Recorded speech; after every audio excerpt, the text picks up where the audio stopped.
One day, an incident took place in the life of St. John Bosco.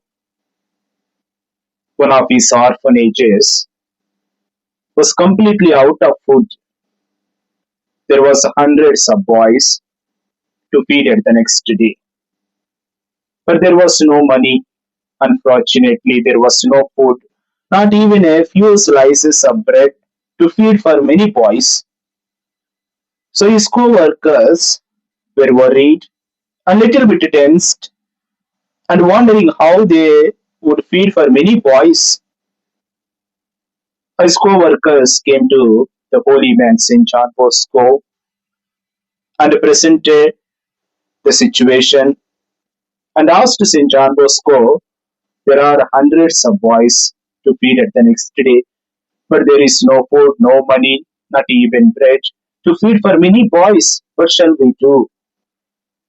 The holy man remained calm and quiet, and he replied with the words that echo in today's gospel reading. If God cares so much for the sparrow, how much more God will care for us? Look at the birds in the sky. Neither they work, nor sow, nor reap, nor gather, yet God cares about them. How much more God will take care of us? On the next day, unexpected benefactor came and supplied enough food for many boys. My dear brothers and sisters, today we all of us are surrounded by so many challenges.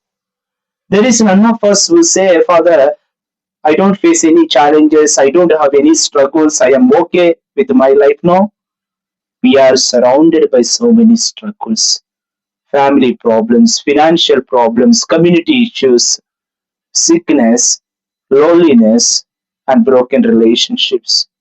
In these, in the midst of these, today St. John Bosco invite us to place our fears in God's hands, to place our weaknesses in God's hands, to place our suffering, persecution, trials, anxieties, and worries in God's hands.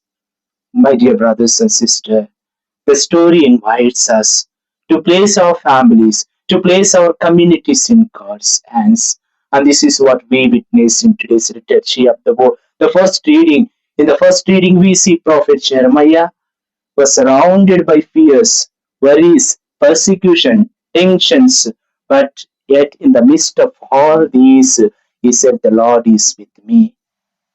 The Lord is as my champion who fights for me. When people turn against him, you see, Prophet Jeremiah turned towards God and he placed his trust in God. And in the gospel reading, Jesus repeats the same message.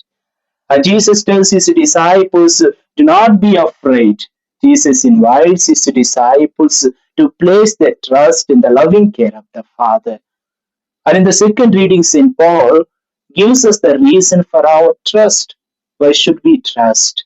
In our anxieties, in our failures, in our suffering and trials, because Jesus, through his passion, death, and resurrection, has defeated the sin, death, and the power of the darkness. Therefore, St. Paul invites us to trust God, to place our trust in God.